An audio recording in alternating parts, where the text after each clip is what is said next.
ગુજરાત સરકાર દ્વારા છેલ્લા ઘણા સમયથી દબાણો દૂર કરવાની પ્રક્રિયાઓ ચાલી રહી છે, જેને લઈને અનેક એવા વિસ્તારો છે કે જેમાં ડિમોલેશનની પ્રક્રિયા હાથ ધરવામાં આવી રહી છે જે તે તંત્ર દ્વારા. ત્યારે વધુ એક તંત્ર દ્વારા હવે ફરીથી ડેમોલેશન કરવામાં આવ્યું છે. ભાવનગર શહેરની હું વાત કરી રહી છું. ભાવનગર શહેરમાં લાંબા સમય બાદ ટાઉન પ્લાનિંગ વિભાગ દ્વારા શહેરના હાદાનગર વિસ્તારમાં સત્યનારાયણ સોસાયટીમાં સરકારી જમીન પર ગેરકાયદે ખડકી દેવામાં આવેલ અનેક કાચા પાકા દબાણો તથા અન્ય દબાણોને લઈને આજે ડિમોલેશન હાથ ધરવામાં આવ્યું હતું. ચિત્રા GIDC થી સત્યનારાયણ સોસાયટી વચ્ચે ગટરની નવી લાઈન નાખવા માટે જો જગ્યા સંપાદન થયેલી હોય, આ જગ્યા પર દબાણોનો રાફડો ફાટ્યો હતો. તંત્ર દ્વારા દબાણ કરનારાઓને નોટિસ પાઠવવામાં આવી હતી, પરંતુ દબાણો સ્વૈચ્છિક રીતે દૂર કરવામાં ન આવતા આજરોજ તંત્રએ દબાણ ઉપર JCB ફેરવી દઈ દબાણ દૂર કરવાની કામગીરી હાથ ધરી હતી.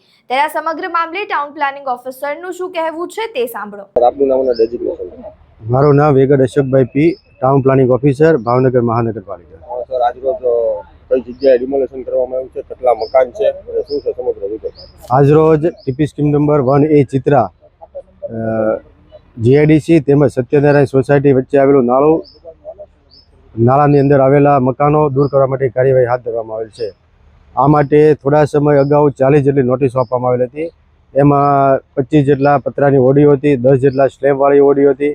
આ ઉપરાંત 19 જેટલા કમ્પાઉન્ડ વોલ, સંડાસ, બાથરૂમ વગેરે આવેલા હતા. એનો આજ રોજ ડિમોલેશન કરવાની કાર્યવાહી હાથ ધરવામાં આવેલ છે. કયો સ્ટાફ હારવાર છે?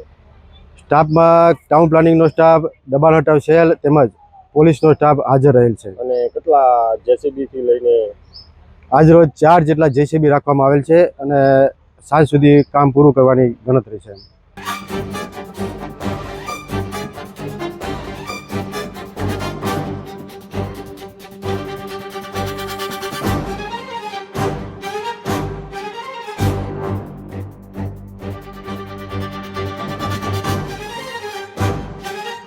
ટાઉન પ્લાનિંગ ઓફિસરે શું કહ્યું તે સાંભળ્યું. આ સમગ્ર જે ડિમોલેશન છે તે શાંતિપૂર્ણ માહોલ વચ્ચે કામગીરી થઈ શકે તે માટે પોલીસનો બંદોબસ્ત અહીંયા ગોઠવી દેવામાં આવ્યો હતો. આગામી દિવસોમાં ગટર લાઇન માટે જરૂર જણાય તો વધુ ડિમોલેશન હાથ ધરવાની સંભાવના ટાઉન પ્લાનિંગ વિભાગ દ્વારા દર્શાવવામાં આવી છે, પરંતુ ડિમોલેશન જ્યાં થઈ રહ્યું છે ત્યાં લોકો વસવાટ કરે છે અને લોકો અત્યારે ક્યાંક ને ક્યાંક પોતાના ચોધાર આંસુએ રડી રહ્યા છે, કારણ કે તેમનું ઘર અત્યારે ડિમોલેશનમાં વયું ગયું છે. ત્યારે હવે આ સમગ્ર મામલે તમારું શું માનવું છે? તમારા જે મંતવ્યો છે તેમને કમેન્ટ બોક્સમાં જરૂરથી જણાવજો. વિડીયો પસંદ આવ્યો હોય તો લાઇક, શેર, કમેન્ટ કરો અને મારી ચેનલને સબસ્ક્રાઇબ કરવાનું ભૂલતા નહીં. નમસ્કાર.